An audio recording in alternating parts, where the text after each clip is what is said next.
Nice one. If you could see myself right now, you'd be well proud. I've got a plant pot, which is positioned as a tripod, and I've got an air conditioning remote, it's like sandwiching the two. Um, it's, Okay. it's a thing of beauty. I don't need no tripods on this side. Anyway, yes, Casnovians. We're gonna speak in this live stream about the unfair advantage that I've had when it's come to cold approach. The thing that's helped me make more progress on my journey than 99% of guys. And then I'm going to use this live stream to help you, to inspire you, and hopefully change your life for the better. So I'm with Daniel today, who some of you may well know. He's got his own channel, which I'll link below after this live stream's finished, and the people can go over and pounce on your content like cheaters, cheaters to a swamp. But yeah, the unfair advantage that I've had over the majority of guys since I started is I've been able to work with Daniel, right? So I think it was about 6 months after I started my journey, we linked up together in London, and Daniel's the person who's been filming all of the infield videos that you see on the channel. And he's collaborated with not only me, but all of the best coaches in the game over the past 15 years. And definitely more than a camera guy. I don't even think you enjoy that accolade, which is fair because you've essentially shaped the day game industry into what people know today. Very much more behind the scenes. And obviously you've got your own channel now, so you're starting to document your experiences and provide obscene amounts of value to the guys.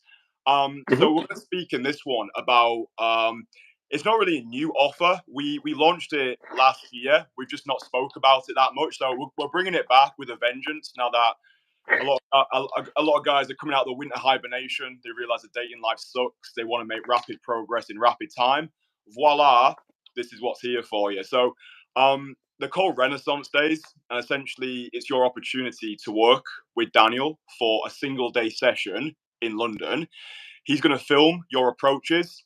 He's going to give you feedback after each one, and then he's going to send the footage over to me for even deeper analysis. So there's a link below which has all the information. But yeah, really, I wanted to use this live stream to pick your brains because I think you've obviously got a lot of experience in this field, and I hope that by listening to you speak, the guys can get more insight into you and what you can help them with. So I think, do you want to just give the guys like a little backstory about who you are, maybe why you got involved in the cold approach industry and how the industry maybe has shaped your life to the person you are today? Yeah, sure. Well, I mean, if anything, as much as I'd love to say that my story is a short story, I mean, it's been quite the adventure, to say the least. But I think to try and summarize it, so when I was 21 years old, I'd never kissed a girl, I'd never had a relationship, whatever. I got introduced to Neil Strauss's book.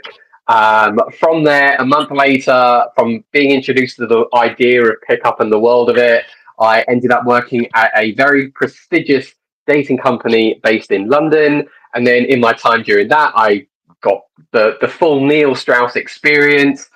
From there, became a dating coach for a little bit whilst I was at uni, and then used to write articles for a magazine as well, all based on like the dating stuff. And then after that, I was part of a placebo experiment for Darren Brown, which then is what catapulted my filming business at the time. And interestingly, over the years since I actually had started the filming business, it had developed and grown, not just helping guys with or clients with like filming, producing, and editing and directing. But as time has gone on, it's kind of evolved into coaching, but still in the dating scene. And most of my clients that I've met through the dating world, or most of the guys and women that I've met through the dating world, have then actually become clients and stuff. That I'm kind of at that point now, especially over the last few years, where I've sort of been the guy who has helped build dating businesses and also just help produce content for a lot of dating coaches and companies, especially anyone that has actually passed through London. And then in most recent times or last year, because of just certain mental health changes that I think have happened to the dating industry, I'd kind of decided that I didn't really want to be just so much behind the scenes. I wanted to also be able to coach people properly. and also help people with mental health issues in the dating area. So that was where I qualified in life coaching last year, as well as in something called integral eye movement therapy, to just also help guys with their traumas and stuff. So if they are thinking about doing cold approaching or putting themselves out there in the world of dating, they can be much more mentally prepared for it, and hopefully they can get better results from it too. So I think that's the fast forward version of everything, if that kind of makes sense at least. Yeah, it does. There was something that you mentioned there, which I think will be super useful to the guys watching this. So you did an experiment with Darren Brown regarding the placebo effect, right? And Yeah.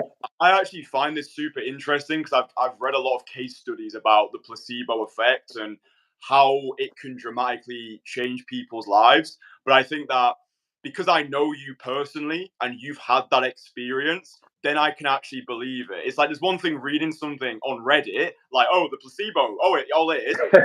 When you, someone who I know personally, have had this experience where you've been able to overcome a lifelong fear through essentially nonsense, like complete BS, but it works. It doesn't matter, right? Like it doesn't matter whether or not it's true. Like we make it true by believing in it. So could you just tell us a little bit about that? Because I think that will help a lot of guys who maybe think, oh, their fears are unsolvable.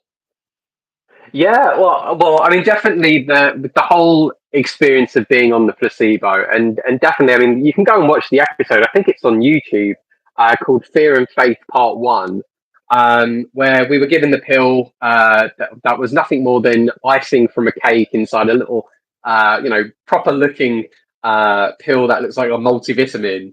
And we were on that for 3 months, and we took it, I think, 3, 4 times a day.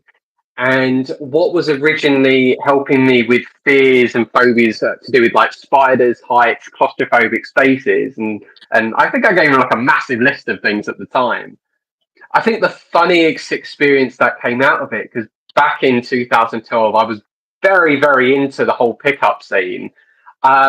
It was amazing the shift that had happened when I had just sort of had given into the placebo and had believed that I no longer had any fear. And I kid you not, I was like literally ricocheting off of like from woman to woman to go and talk to them, because there wasn't any doubt or fear in my mind or in my body that was saying like, oh no, you're not good enough, or like, oh no, you can't do that. She's going to say no, or she's not going to be interested. Just going in with such conviction made all the difference in the world on every woman that I spoke to. And I don't even recall really ever having a bad interaction. And I know my fashion sense was awful back then. It was ridiculous. I was wearing like such oversized t-shirts. It looked like I was wearing a tent. It was just it was really bad. And you'd have thought like women would just wouldn't give you the time of day with that. But it did show me, at least back then, if you've got the confidence and conviction to go and do something, then definitely you'll get a pretty decent result from it. And as soon as you then fix like things like fashion and whatnot as well, that did make even more of a difference. But all of our limitations really are just in our head, and that's something that I think I've been able to just apply into the dating industry, especially with every coach that I've worked with over the years, and just help them to bring that mentality into the content that we've put out together. Mate, that literally blows my mind. Like I think what you've just shared there, I think that is gonna set so many guys free mentally. Like as you were saying that to me, I was getting inspired by it. The fact that you said that you're able to go into every approach with conviction, like you were experiencing success in advance almost because you were so certain about yourself, about your value or whatever you want to call it. I think that underscores how mindset is everything.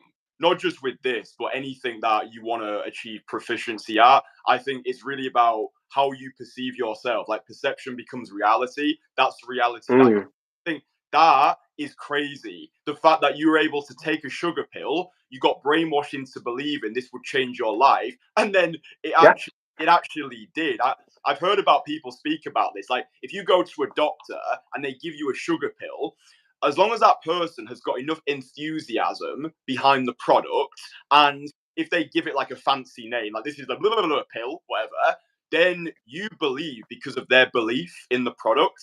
And I think that is really the ultimate purchasing power inside the, let's call it, the sexual marketplace. It's your belief in your own product, because you could have all of the materialistic trappings of success, but if you still feel like that insecure little boy inside, it's like that's not what's going to sell the product. It's having that full conviction behind it. So just out of curiosity, to this day, how your fear of heights and spiders, is that gone? I wouldn't say it's gone, but I've got so much better control over it. And what I think is fascinating for me is when I was on the placebo, it kind of became very apparent or clear to me as I did the research on it that what I was essentially experiencing was a very stoic mindset attached to I think just a very philosophical way of thinking in life. And now, whenever I kind of like look at any scenario, especially if it's one that I want to get into a flow state with, I can actually bring myself back to that same experience of when I was on the placebo, and I'm able to just apply it now to like every situation that I want to. And it's really just developing that level of mindfulness in I suppose, a much more simplistic term, that when you can become incredibly mindful and also creating, I think, better expectations over a situation, and also accepting what you have control over and what you don't have control over. I'd say it can be very liberating, and actually, it's in that can get better results, I think, in everything as well. Okay, so like just me listening to that, like I'm getting inspired by it. And you said like there were certain things that you did, right?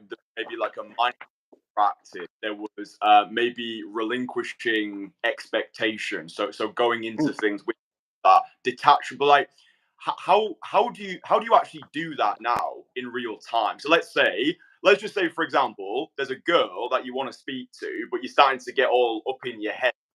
How would you transfer your placebo experience to that real world scenario? Like, what's the process behind it? Okay, yeah. So first of all, I think one of the main things to do is actually just accept responsibility for your actions. So whatever the scenario is, so I suppose in this one, accept the fact that I'm attracted to this woman. If I don't go over and do anything, then my situation isn't going to change, and I either have to accept that I'm happy with that, or if I'm going to moan about it, then I need to do something about it. So, okay, so then you've got the idea of like, right, I am attracted to it. I'm going to go over and do it. What would be the next thing? Well, again, just accepting the situation for what it is. There is no point worrying about the future if you don't know what is going to happen. I'm sure everyone has experienced going over to a woman who's kind of got the whole like resting bitch face thing going on, and you think, oh, I've caught her on the worst possible day. She is not gonna like me probably saying hello to her. I bet she's probably thinking about a million and one things that I'm gonna interrupt her. And then you have to remember that, but you don't know that. For all you know, she's wishing that someone would come and sweep her off her feet and actually just make her day. Even like a compliment, a single compliment could be the thing that turns whatever frown she's got into the biggest smile and could turn her entire life around. So it's besides, yeah, thinking about the expectation that you've got, or taking responsibility on yourself to take action, but also just accepting the situation for what it is. That you don't know what the outcome or the future is going to hold for you if you go over and say hello, and there's no point even worrying about it, and just focus on how you present yourself to her. And that would be then when I'd probably just bring in a much more meditative way of thinking and just try and take control of your symptoms. And in fact, I think when I was chatting to your client actually the other day, when I went out and did some filming with him, um, that exact topic came up, and I said to him, like, think about this in a really philosophical way.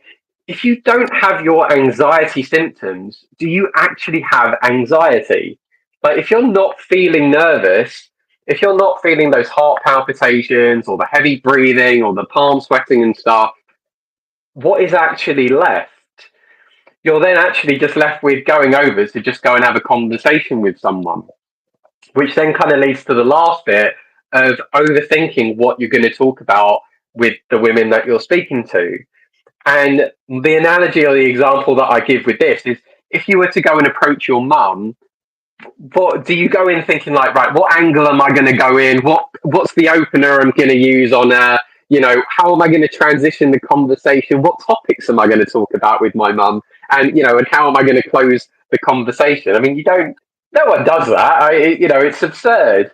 But you would go in and you would just literally improv the conversation and be absolutely okay with the fact that any person that you talk to is going to be a very different conversation from each other, that no conversations need to necessarily be the same. And I think this is really just where there has been a bit of a stigma with the industry over the years, where lines and routines have been taught to guys but shouldn't really be treated any more than just a crutch to get started. But when you start learning to have very natural conversations with people, and you have that through not worrying about what you're going to talk about, trying to stay relaxed as possible, and also not trying to hold on to any expectations of what could happen in the future, or where a conversation has to go. I think just that kind of combination of everything is what tends to get better results, or at least I think with like coaches like yourself and everyone else, that is what I've seen happen, where you're just going into a conversation, no expectations. You're going in with the conviction that, you know what, it's going to go well. And if it doesn't, it will just be a funny story to go and tell people. And that is that. Yeah, I honestly think that we've only been live for like 17 minutes. I actually think that 17 minutes with genuine life-changing advice. We talked about Darren Brown, the placebo, and the fact that anxiety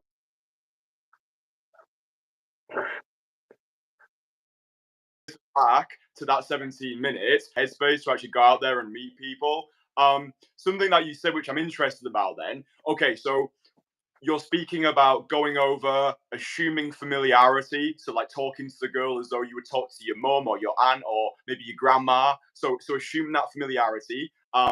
How would you handle a guy who's received that information? Because I know this is going to be the majority of guys.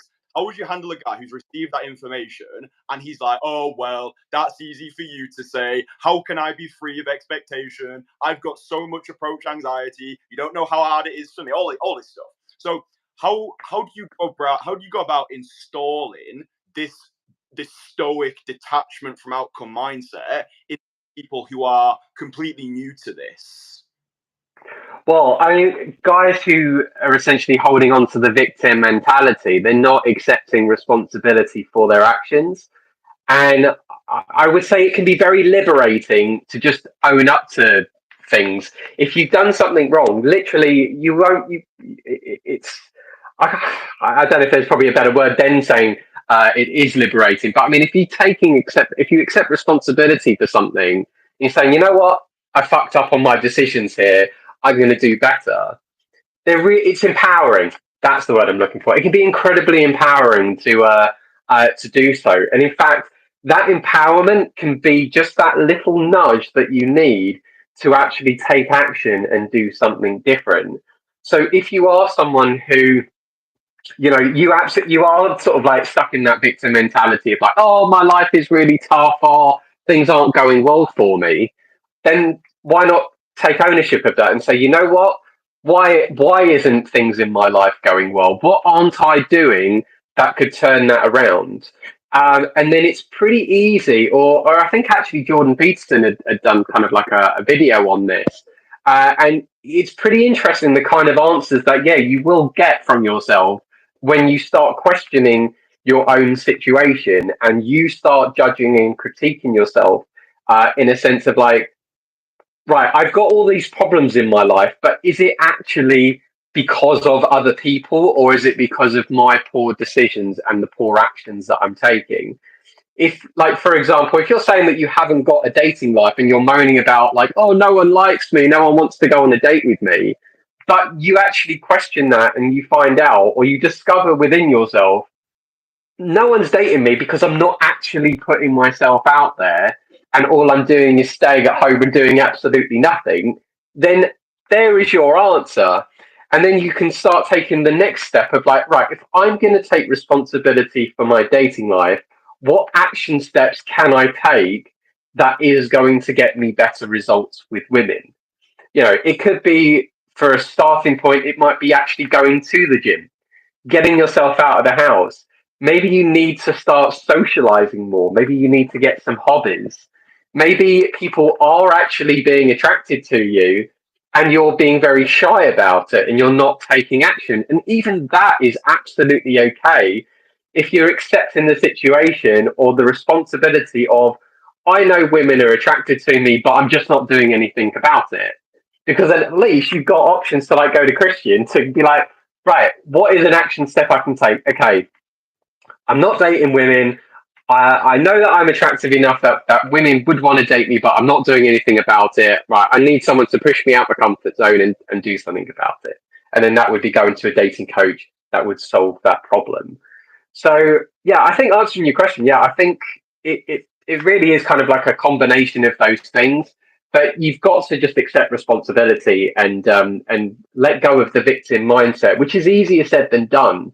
But you just have to take responsibility for every action that you've taken in your life. And if you are playing the victim card, then you really have to question it. You can't just, it's easy, don't get me wrong, it's very easy to play the victim, and there's nothing wrong as well. Like, if you've had a shit day, complain about it, but then you have to move on from it. You can't hold on to playing the victim forever, because otherwise that's going to define who you are, and that's going to be absorbed into your identity, and then it's going to be even tougher to break out of that. And that's where, like, you hear in media about the whole, like, incel kind of thing. Yes, there are guys that struggle with women, but then there are guys who struggle with women that don't want to be struggling with women.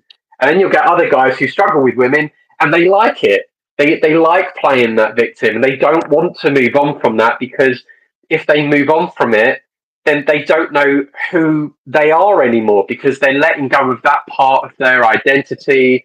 I suppose you could even say that they're letting go of that part of their ego as well.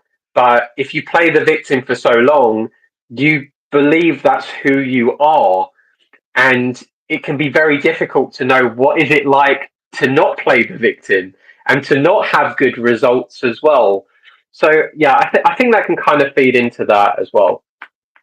Yeah, 100%. I mean, look, the point of the ego is to be right. The point of the ego is self-preservation. Yeah, and that's why misery loves company. Yeah, there's so, like, one of the worst Yeah. things that society was giving these in a community to all grow and fester together. Like, oh, I suck with women. Watch me approach this girl. I'm gonna get blown out. Ha! Told you. And it's like, well, congratulations. You prove yourself right. Like, where do I sign up for that course? How do I learn to be an unlovable piece of shit when you don't realize it's all in your mind? I think what's useful for me is this channel has documented my journey from where I started to where I'm at now. And I think whenever guys feed me with all this nonsense, I'm like, dude, go back to my earliest videos. That guy who I was 4 years ago, it would have been so easy for me to have found the black pill community, been like, XYZ, all of these things are wrong with me, haha, blah, blah, like all this blah, blah bullshit. But I was like, do you know what, Kristian? We're not the person that we need to be right now. Everything about our life could be better. So rather than crying about it, let's take radical responsibility. Let's admit to ourselves we're not the person who we want to be at this moment in time. And then just focusing on the next practical thing. For me, okay, I want to improve my fitness. I want to improve my finances. I want to get out of this grotty apartment in central Leeds. I've got £24.82 of universal credit in my bank. Is that really healthy? Is that going to sustain me? No, but that's all my doing. I really love the idea that we're all self-made, but it's only the people who are successful who want to admit that. Like, everything that we are today is a product of the decisions, the behaviors, and the thoughts that we've held. So like you say, if you're not happy with your life right now, we get one shot at this, and you're just going to waste your time ruminating in your own egoic self-absorption. And if that's the path you want to take, bloody good luck to you, because I think there's no amount of preaching. You can't convert people who don't want to be converted. I think negativity is very addictive. I've gone through cycles where I've been that complaining guy, but I catch myself now, and I find that that's the best thing with this. It's knowing yourself. Like you say, giving yourself permission to complain sometimes. If you have had a shit day, that's fine. Everyone has shit days. It doesn't define you as an individual, but I think what does define you is making a habit out of the poisonous behaviors and thought patterns. That's where guys fly, you know? Yeah, if you end up staying with it for too long, then again, it just you absorb it as part of your identity, and I even sort of worry about even the labels I think that guys can give themselves as well. Like, don't get me wrong, I mean, like the actual concept, as far as I'm aware of like for an incel, for example, it's just the guy who can't meet women and is unable to meet women.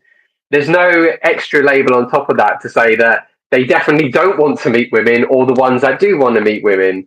And in fact, in a way, you could probably even argue that any guy who's under the age of 18, who's never been with a woman before, who's not lost his virginity, he could essentially be counted as an incel because he's just, he's not taken that step into, being a man yet. So, in a way, like the actual label of an incel, I don't think is really fair on guys. But when you've got then again different communities or different groups where they fester different behaviours and thought processes, and again you've got the guys who also you've got the incel guys who want to actually be better with women. They actually want to be the guy that women want, and then you've got the guys. The incel guys who are like, you know what, I hate women, I don't want to be with them, or they hate us, blah blah blah. Then you've actually almost then got like two categories of it. So the labeling I don't think is great. I mean, I think it probably needs to go, but also it's then too easy for guys to fit themselves in that category to go like, all right, well I'm an incel, so yeah, this is me, this is my life now. I'm not going to be able to get out of it. I guess I'm always going to have to be bad with women.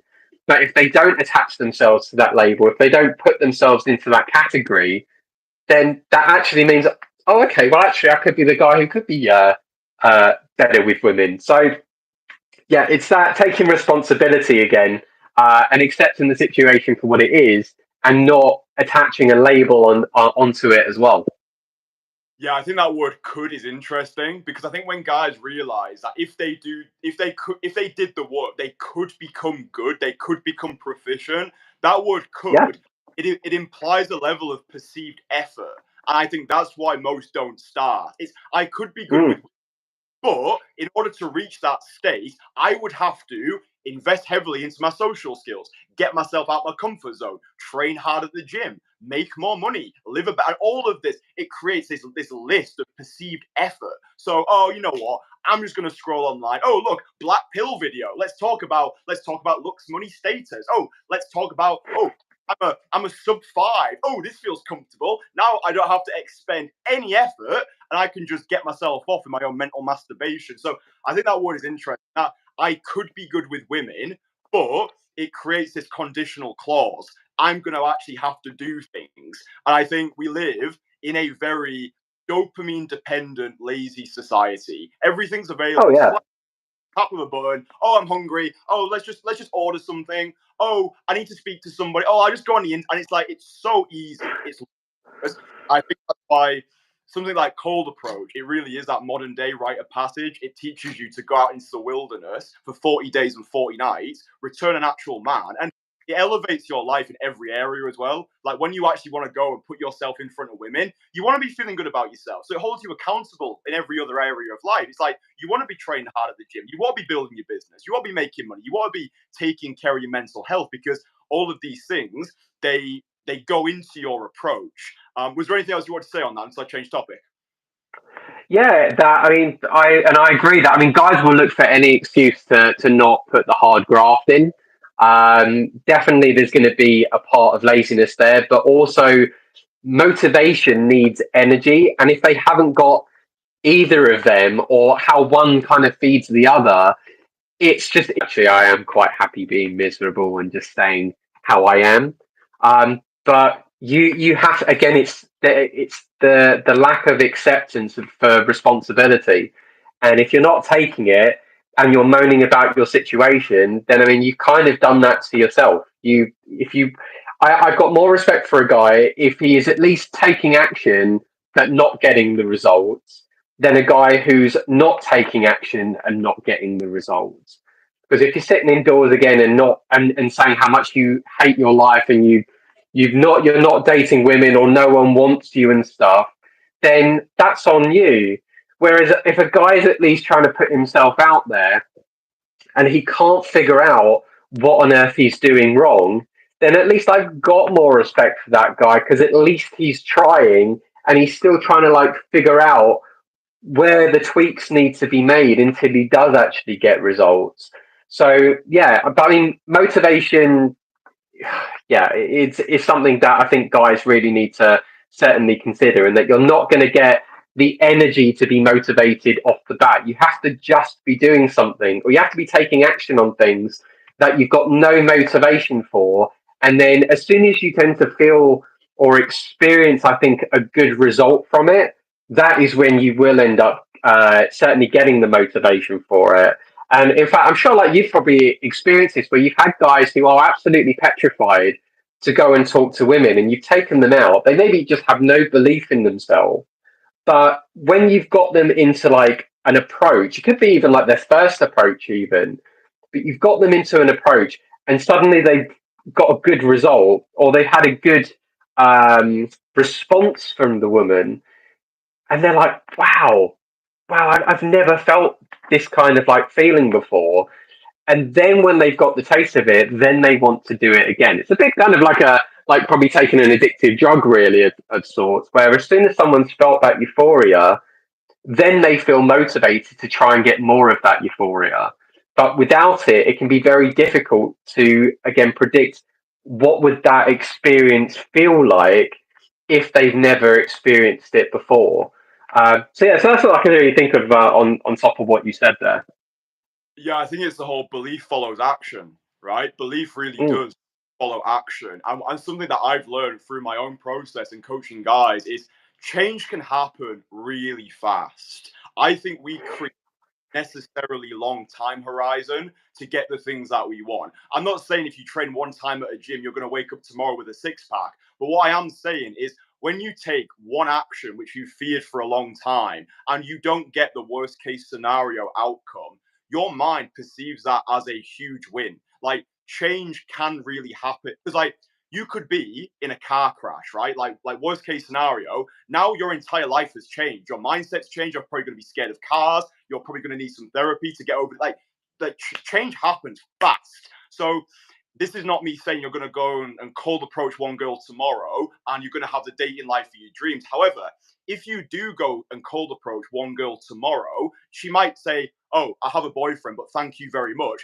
That one experience will blow your reality wide open. You've gone from that self-deprecating incel who thinks he's never going to receive love from the feminine, never going to be able to approach a girl. Now he's gone over to a girl and she actually didn't slap him in the face. So just that one experience can change the life trajectory of a guy. Just doing like the one thing, and then you become addicted to progress. And you have this obsession with progression where you're stacking wins, and it's like, okay, where else in my life have I been playing it safe? Oh, maybe I could get that good body. Maybe I could build that business. Maybe I could get that promotion if I took the next practical action. I think that's another reason why cold approach becomes a catalyst for the rest of your life. It's like, oh, I've really been holding myself back all this time. It really was me versus me. The girl's kind of just there mm. to overcome my own insecurities. I think that's one of the most beautiful things about this. It shines a spotlight on all of those self-limiting beliefs, and you can just peel them back one approach at a time or one action at a time. So yeah, I like that concept that belief follows action. Yeah, no, I agree. I wanted to ask you. I wanted to transition one second. I'm just going to stand up because my legs are weird, like frog position where I'm like, I don't matter. I won't go into the nitty gritty of. You weren't like squatting, were you? As you were talking No, then. no, I was in a weird position. Okay, I want to talk to you about the actual Renaissance days, like the experience of guys going around in London with you? Because I know you did one of these recently. I know you had an experience with a guy in London. You met up with him, you took him through the session, and I think that would be useful just to give guys a taste of what to expect. Maybe how the guy performed probably the wrong word, but how the guy did on the day, any particular sticking points you were able to overcome with him, and maybe like the benefits of actually having your approaches filmed. But yeah, anyway, I'll hand it over to you. I'm just going to do some stretches. Yeah. just to make it more distracting for me whilst doing it. No, it was a really good session. He did incredibly well. So I had a client who I took out on the Saturday. This was like a week ago. He booked for 4 hours to do filming on the street, where I filmed him with his approaches. In that period of time, he got about 13 approaches in. It was his first time as well, I should state, that he ever did cold approaching. So he'd never done it before. And you know what? He did really well. I was incredibly proud of him for how he did with approaching. And he was nervous. He was incredibly nervous, but he got 13 approaches in. He got 2 phone numbers, one of which nearly did materialize into a date that evening, which had completely blown his mind. When he got the number, he was like, "Oh no, I probably won't do anything with these." And the situation with one of the women was that she was going back to Venice on the Sunday. So you know, he was only in London for the weekend. She was only in London for the weekend. He was actually managed to get a hotel staying in Westminster of all places. So he'd got an incredibly central place to stay. And at first he was like sort of shrugging it off. He was like, "Oh, I'm not going to do anything with this." And I was like, "Hang on a minute, the planets have kind of aligned for you here. Like, you should definitely consider messaging her and just see what happens." And he messaged her, like she had actually got back to him. They had a slight back and forth, but she said she wasn't feeling too well. And especially before her flight anyway, she didn't want to risk anything. And I said to him, "That's absolutely fine. Fair play. And well done for at least dropping her a message," because that was also a very new concept for him to actually be chasing someone up from doing street approaching. And he was just over the moon with it. And as you can imagine, like typically with any kind of very new guy to this, they are going to have a lot of anxiety. They're going to have a lot of sticking points and limiting beliefs about the whole situation as well. So, like, first of all, one of the things that he said was like he when he'd come to London to do the coaching, he had no expectation that he was going to get a phone number. He didn't even believe he was going to get a phone number. But the fact that, you know, 4 or 5 approaches in and he got a number was just phenomenal. And that was just through that development of getting him into that flow state. So, you know, first of all, a concept that I kind of tell guys about is I want you to pop the anxiety bubble. So imagine like if someone got some fairy liquid and blew some bubbles and stuff that were going around. Imagine your anxiety was in that bubble and it's just literally floating around. As long as that bubble is there, it constantly exists. And the only way you're going to move on and get over this hurdle of anxiety is if you literally pop it. So I said to him, "You know what? That first approach, or those first 2 or 3 approaches that you do, I'm really not too fussed about how you present yourself on camera. Don't worry even about the feedback with these first approaches. This is just about you warming up and getting into it. And I'm more, the more important thing is that you actually just get over this hurdle. So I want you to pop the anxiety bubble. I don't care what you say. I don't care how you say it. I really don't care how the situation goes. I just want you to do it." And I think we started in Covent Garden, and he went over to someone and literally just asked for directions. And he did it, and and he came back. He was like, "I'm really nervous" and stuff. And even how he delivered it, he was talking really quickly, and and there was no eye contact, and his hands were in his pockets. In fact, how he walked over, he had one hand in his pocket, and and it was a real big. I don't know what the name of it is, but it was like a really big puffer jacket sort of thing. And he was walking over, kind of like proper gangster like, and That's just yeah. So on the next one, yeah, it was, it'd be like, I jokingly said to him, I said, like, the way that, just so I said it to him after the third or fourth approach, but I said, right, we're going to lose this hand in the pocket approach because you kind of look like you're walking over with a weapon in your pocket. And, and he laughed and stuff. And I said, like, you're going over with conviction, which is absolutely fantastic. And you're doing it. But no, the first couple of approaches, he spoke really quickly, no eye contact. His vocal tonality was actually okay. I mean, he's got quite a deep voice, kind of similar to like with yours, where you can speak at very low tones, and even talking quickly. There's no like excuse me, I've got to tell you, I just wanted to say that. There was none of that. He actually did speak quite low tone, which was good. But after that third or so approach, I said to him, right, how do you feel now? You've popped that anxiety bubble. How do you actually feel? And he said that, you know what, I feel more grounded, and I do feel a lot more relaxed. And I said, the thing that people don't really consider when they are doing this is that when you get into flow state, it's important, because when you have a lot of anxiety flowing through your body, or when you've got cortisol and every other hormone that's flowing through you that is negative, it is preventing you from actually thinking clearly. So the first stage is just overcoming the thought process of you being anxious and whatever limiting beliefs that you're holding on to. And then when you let go of that, you're actually giving yourself the opportunity to start thinking about the kind of conversations that you could have with people, because it allows you then to start actively listening. You're not thinking about things internally, you're actually listening to things externally. You can start taking in more of your surroundings. You can start being more aware of things that are happening to you and again around you. And that was then what was happened when he actually had approached the girl that he got the phone number from. And it wasn't the most spectacular of conversations. And even that blew him away. He said that he'd watched videos on YouTube and he was like, but I had a really boring conversation. And because we were in Trafalgar Square with the first girl, and the girl was looking at some artwork, and he sort of stood next to her and had asked her about the art piece, and she said something about that she was like an art curator from Venice. She was Italian, but she had like this really posh accent that was English, and he made like jokes of things, saying like, "Oh, you kind of, what TV shows were you watching? To have such a weird posh accent." And she sort of said something, and he made a joke about that. That'd be something that my grandpa would probably be watching, or something like that. And it was just a really nice conversation. And in fact, when he came out of the conversation, he didn't get the phone number, and he came back to me.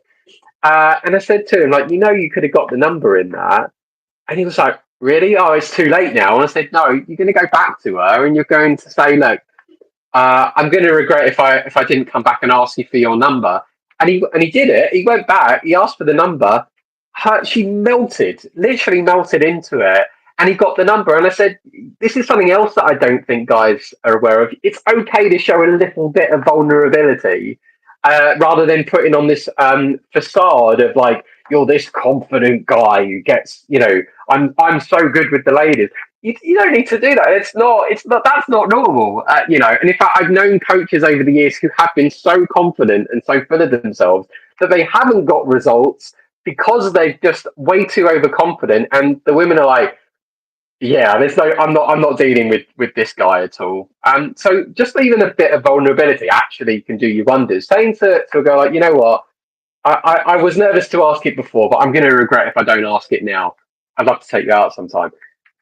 Why wouldn't she, especially if she's single, why wouldn't she be like, yeah, you know what, I like that you said it like that. I really appreciate it. And he did that, and he got really good. He was so over the moon with that. I think that was when his limiting belief was just completely thrown out the window, that it was possible for him to get a phone number from the street.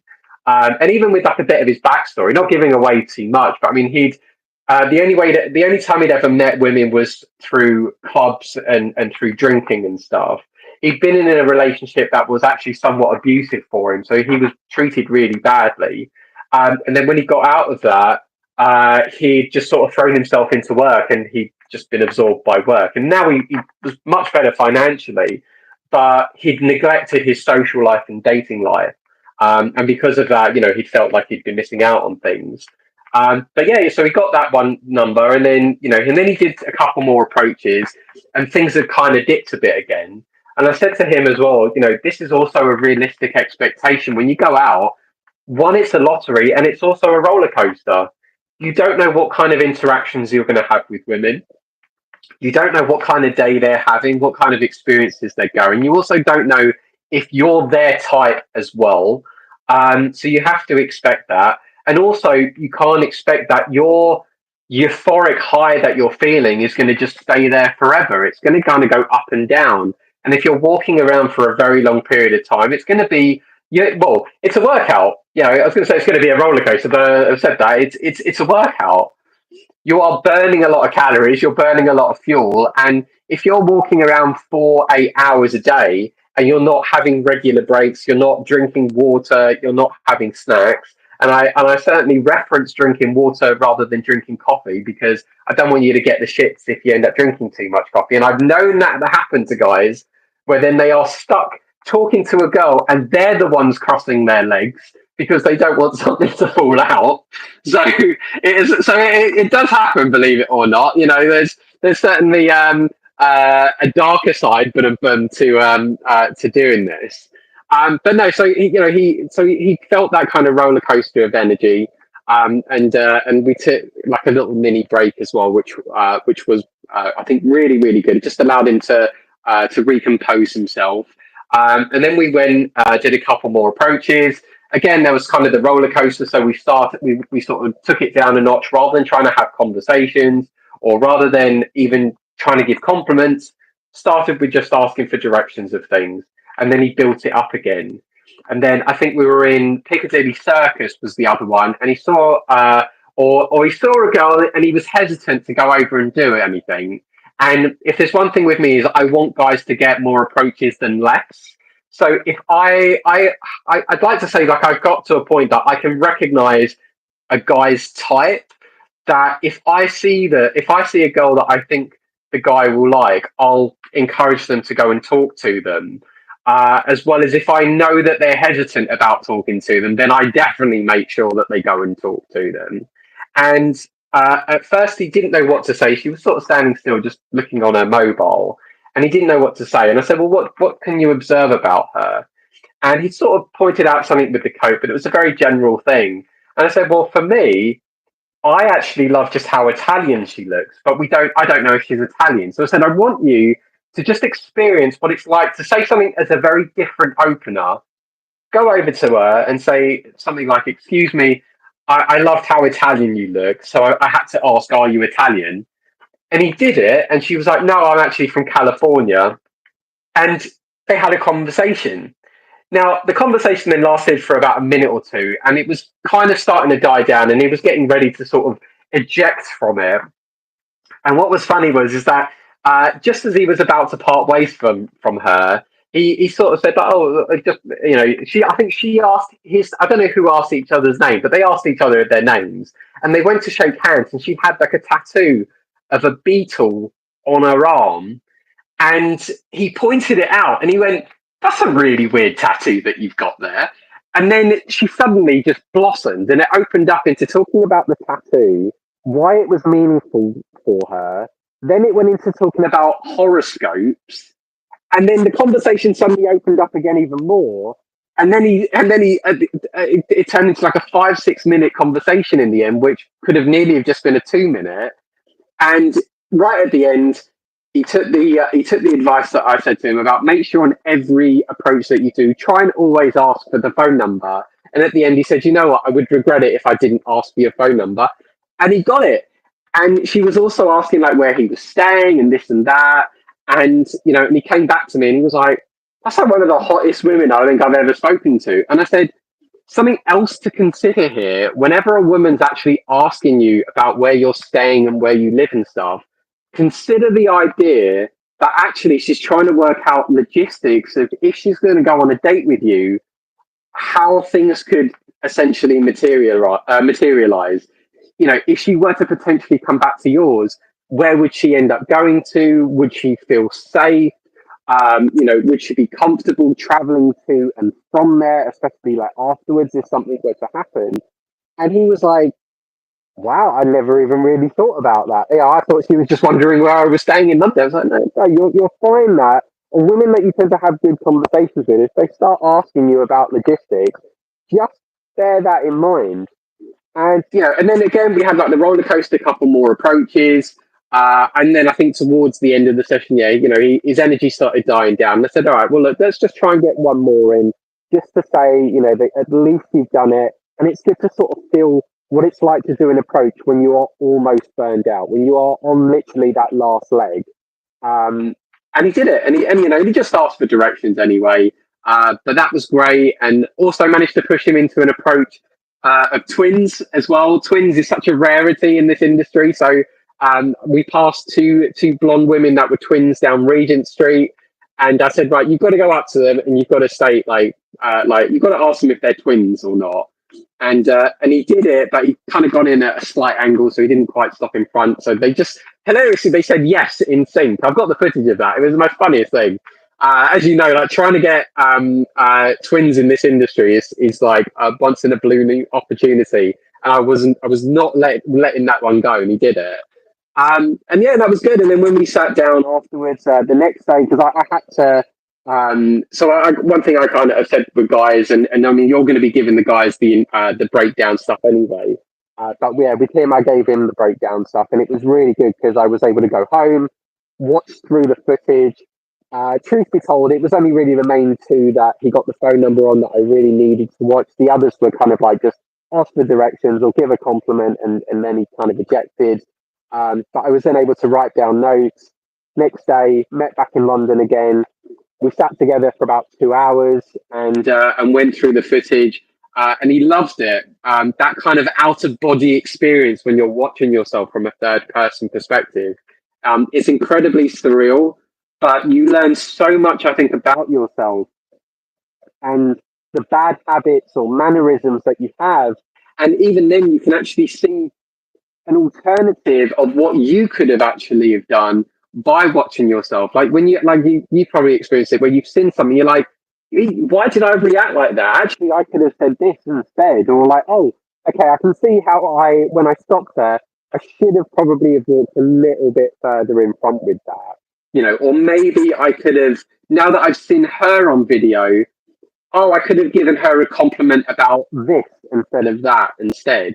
So it's a really good eye opener that it just allows you to, I think, to think things in a very different perspective, and it also just opens up your improv creativity as well when you start noticing more things about the situation that you didn't notice in that moment when you were there talking to her.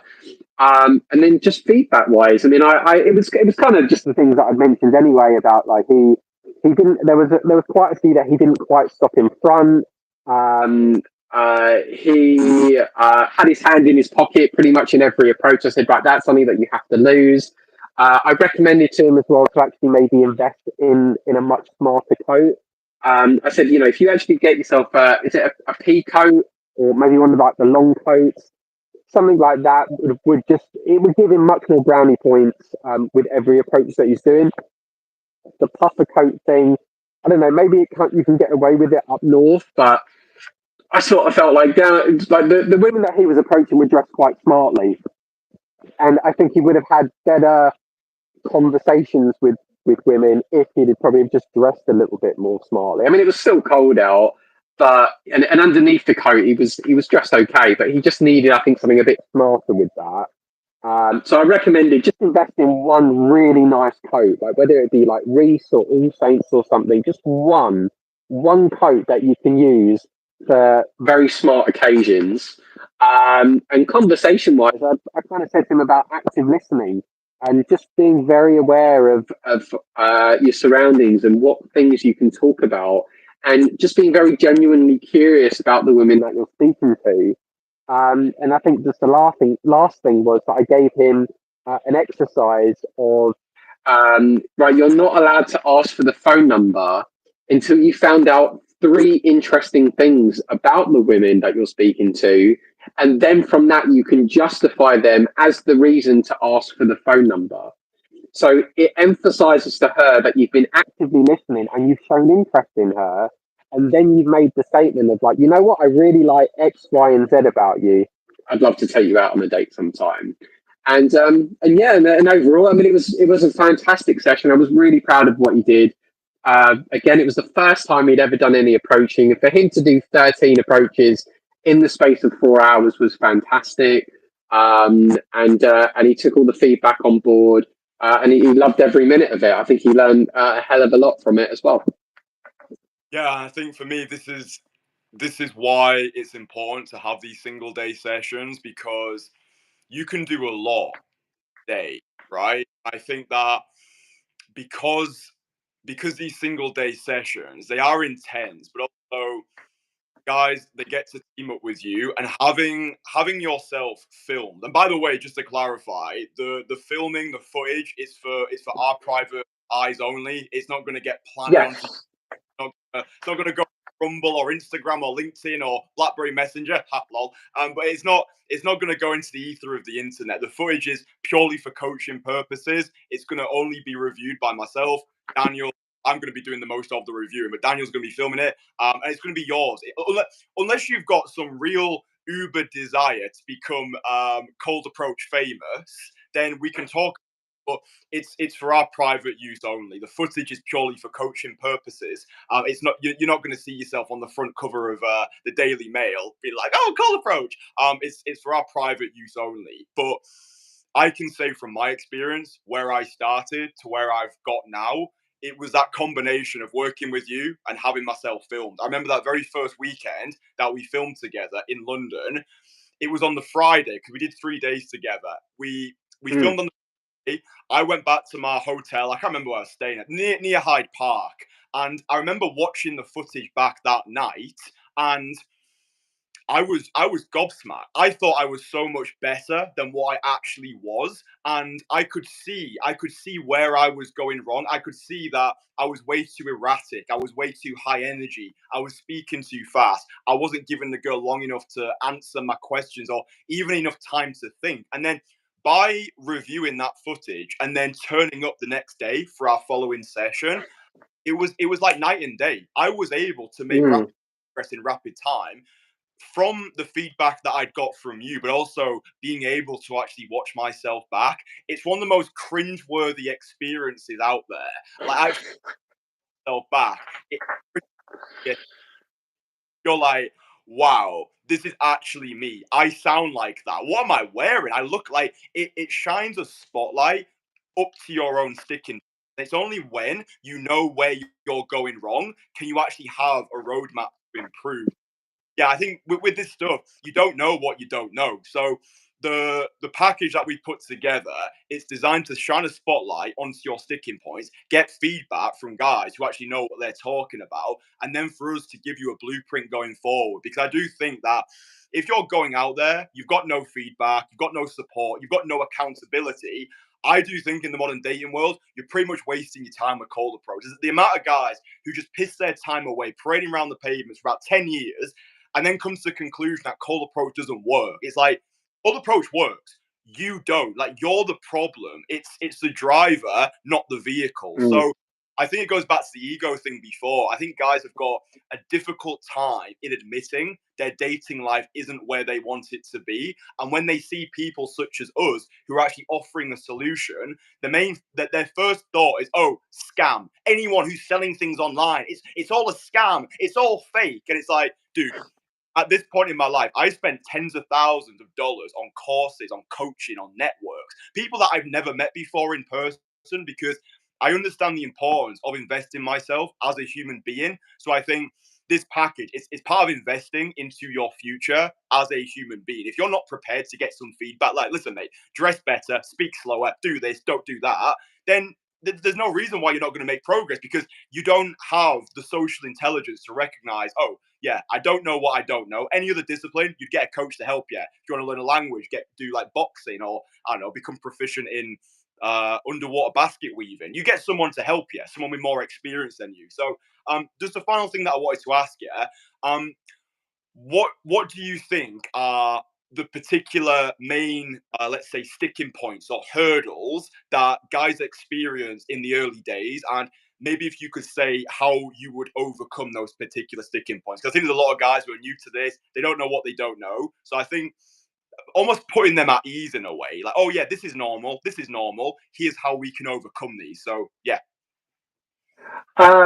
So again, just taking a much more stoic approach with the situation. So I mean, like if you're starting off with this, have low expectations. Be like, you know what?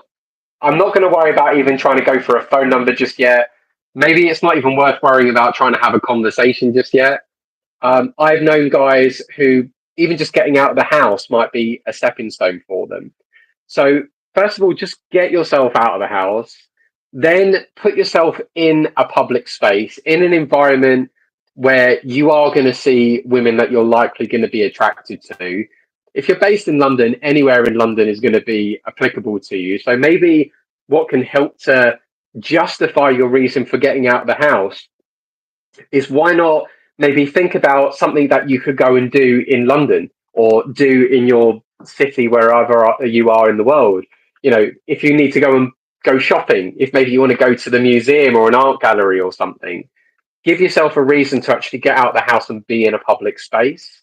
And then just be okay with just starting small, first of all. And this is before even the idea of maybe going to a dating coach. I think it's probably not a bad idea. Just get an understanding of where you're at socially. Try and talk to people. Just even starting off with asking for directions or giving a compliment, or hell, even just giving eye contact with people. If you're finding that even that is a struggle for you, then you need to probably go to a dating coach to fast forward through that. And kind of actually, like with what you said before about, like, there are guys who've spent years walking around and they're not getting good results and then they complain. And I wholeheartedly agree. It's really about quality over quantity.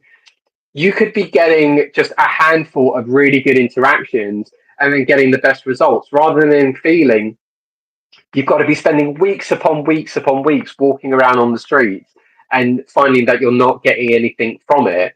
If you're finding that you're going out and getting absolutely nothing, then you again have to take responsibility for that and question, right, maybe it's something I'm doing wrong rather than how people are reacting to what I'm currently doing. So again, you'll feel very empowered and liberated from that.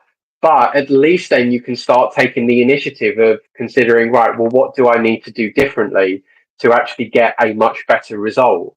So whether that in then is maybe you need to try and do something different on your own on the street, or again, you need to actually go to a coach to be able to identify where your flaws are or where your mistakes are, to then make those tweaks. So when you do go back out on the street on your own, you're actually going to start getting better results.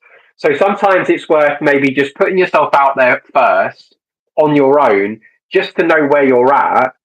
And then you can end up going to a coach if you realize very quickly that you're in a very crap situation and that you aren't getting any results. Because if you're struggling to hold eye contact with women, or you can't ask for directions, and you've been doing that for 3-4 months and still nothing has changed, then you've only wasted your own time. You've denied accepting responsibility of the situation, and that, you know what, I get pride. I think the word is probably pride gets in the way there, and you've just prevented yourself from actually just, rather than wasting 3 months out of the 4 months, you could have gone to a dating coach and actually now been over the 3 months getting phone numbers instead. So it's then at that point you can put yourself out there, see where you're at, try and work out where that next plateau or that next sticking point is, and then you can consider going back to the dating coach. But realistically, the point in coming into the dating industry is to get yourself to a level where you can very happily and easily go off and do this on your own. You shouldn't necessarily need to come back to a coach afterwards. It's one thing if you've got more sticking points or if you want to learn more particular things, but ultimately, you know, I think the greatest coaches are the ones who they can give everything to a client that they need, whether it be over one session or over a handful of sessions. But eventually, the client goes off and they're able to, you know, live their life to the extreme that they essentially want. But it's stepping stones is, I think, really what I'm getting at with this. just accepting where you're at that particular level and actively thinking about what can you do to take that next step. Is it going to a dating coach? Is it maybe going and joining a gym and taking fixing other areas of your life? Because sometimes it's not always just about dating. You know, you might end up having a guy who's confident, but he could be incredibly overweight, and finding that, you know, women aren't going on dates with him, even if he's got the confidence, or he could have better results if he lost weight. So, you know, there's certainly that, but I think just again accepting the stepping stones, test the waters, see where you're currently at, but just make that decision sooner than later. If you need help, go get help. Don't be like, oh, I'll give it another couple of months. You're only just delaying the inevitable, and you're also being your own worst enemy and stopping yourself from getting your better results faster. So, yeah, just I think that's probably the best chronological order that I'd recommend guys do. Go out, try, see where you're at. As soon as you recognise your sticking points, go to a dating coach, get all the help that you need with that. Um, Put yourself back out there again, see where you're at, and just keep on bouncing backwards and forwards until you're at that stage that you can actively apply everything that you've learned to a normal life. And by that, I mean, don't be just spending every single weekend going out and practicing cold approaching. Have a life. Don't treat this necessarily as a hobby. The best guys that I know in this are the guys who've taken what they needed to, and then they carry on with life. I know dating coaches have a very different lifestyle, like it's their work and pleasure kind of experience for them. But for every other guy that I'll count as like the normal guy, you've got 9 to 5 jobs, or maybe you're entrepreneurs and you want to travel the world and stuff. Apply this in your life. If you're going to places or going to and from places, that's when cold approaching is certainly applicable. And if you find you get yourself to a point where you're like, you know what, I've got so much free time, I'd love to go on a lot of dates, then go do it. Or if you want to sharpen your skills and you're like, you know what, I want to just bring it up a notch, then give yourself that sabbatical experience and go and do it. But yeah, I think that's probably the best strategy that I'd recommend to guys for this. Yeah, it's the whole learn day game, don't become a day gamer. My mantra has always been master the art of cold approach so you can forget all about cold approach. Like learn it all and then Yeah. like, have your immersion period, become the best you can be. Then you integrate it. Then you forget you'd ever learned this stuff because it becomes something you are rather than something that you do. And I think with all this stuff, you're going to pay with money or you're going to pay with time. People pay with whichever one they value the least. The amount of guys who I work with who are in their 40s or their 50s, they've got everything. They've got more money than they know what to do with. They've got the materialistic trophies, and they always say the same thing. I wish I'd have started sooner. I wish I'd have started sooner. And they knew it as well. They knew, like when they were making the money, they knew when they were, acquiring the materialistic trophies, they knew in the back of their mind that the reason why they're doing all this was because they want a fulfilling dating life. They want to find that gobsmackingly gorgeous girlfriend or that wife-worthy woman, but they use all of this acquisition as a coping mechanism. Like, oh no, I'll start once I've become more successful, but it's a pot of gold at the end of the rainbow. You'll never feel as though you're enough, and that's why we're saying action or belief follows the action. Like, you don't need to be the finished Mm. started. I think cold approach, it's one of the greatest things you do for your own sense of self-worth because it shows you what you're capable of as a human being. Like, I used to think I was confident before I got started with this. I look at myself now, 27, 23-year-old self. I was like, ha, goon! What a low confidence, sniffly mess you were. But yeah, it's really the thing that changed my life. And I think the thing that's helped me accelerate with all this is having myself filmed, working with you, and actually learning by doing and getting the feedback which I need to succeed. Really hearing what I need to know rather than what I want to hear.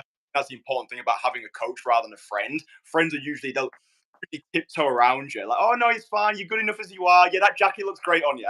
When really they just don't give you the no but like, Frank, bro, you've had that jacket for about 20 years now. It was cool in the 80s. Maybe get this other jacket instead, or whatever it is. Yeah, the link is below if you want to find out more about our Renaissance days, linking up with myself and Daniel, having this individual one-on-one experience. I think there's just so much immense value in this experience. Like, it's not that group coaching bollocks where you feel like just another number. It's one-on-one, it's individually tailored, it's bespoke. You go around with Daniel in London, you have your approaches filmed, he sends it over to deeper analysis, get on a call like this and I give you my no BS feedback. And you can do it all in a day. We're not saying you're going to become some like Uber player in a day, but certainly crushing through that approach anxiety, overcoming that initial resistance, and just finding out what you don't know. I think that's the beautiful thing about this experience. There's nowhere to hide with it. You are going to see yourself in 1080p and you're going to be like, oh, right, yeah, this is the same. So because I would have continued doing the same thing years, nothing would have changed. Yeah, nothing changes if nothing changes. So yeah, link below, click it. You can book in a free 30-minute consultation call, or if you don't like calls, you can DM me the word day. That is DAY, day. You can DM me the word day on Instagram. So my Instagram is at Kristian Magician. I appreciate not everybody likes calls. So you can DM me the word day on Instagram if you prefer that. But yeah, links are below. I'll leave the links to your channel as well, so the guys can go over and follow your particular, we'll say, YouTube journey. Was there anything else that you wanted to say before we say au revoir? No, just to add on, like I'm a huge advocate of exposure therapy and desensitization therapy of sorts. And I think being able to go out and go through experiential training, which is really what cold approaching is. And the more that you can do it, especially when you've got it filmed and you can then watch it back in your own time and cringe over it as well, I suppose. But when you get to really see yourself, I can assure you, I think it's in a way, it's what I think has made so many coaches great over the years, where they have been able to watch themselves. So, you know, definitely watch through, I think, a lot of Kristian's videos, see how he has journeyed from when he first started. And I'll always remember when we did actually first start working together. And I think you even said to me, like, Daniel, what do you think about me being a coach? I said, wait a couple more months and you'll be at that point where I know you'll be comfortable to go and help people. And you did, and you've got, and look at where you are now, just from being able to film, watch yourself back, refine and tweak, making the changes, even in the advice that I'd given you all of those years ago. And and it's done phenomenal for you. And now you've probably got the more dates than you can imagine, or the kind of quality of women that are better than what you probably imagined all those years ago as well. So I mean, definitely, guys, have a think about it. Certainly reach out to Kristian, but I can definitely assure you, being able to watch your own footage back can make all the difference in the world to your approaches. Because if it's not feedback from me and Kristian that's going to make the change, it's going to be you watching yourself and you giving yourself that critical feedback and recognizing where you're going right and where you're going wrong. So Yeah, perfect. Yeah, links for everything below. Yeah, like you say, when you're ready to pull the trigger, book a call, DM me on Instagram, and yeah, we'll get it rolling. I think a lot of guys are going to come out the winter hibernation. They're looking around, they don't have the dating life that they want. They realize that they don't feel as abundant as they'd like, and now lo and behold, here's the answer to your prayers. It's a single day. What else are you going to be doing on a Saturday or Sunday apart from wanking yourself off by infield footage? Yeah, get out into the field, an active player before your best years are behind you. So anyway, links for everything below. Thank you for dedicating your time to the live stream. We'll do more of these in the future. But yeah, I will speak with you soon. Thank you. no worries.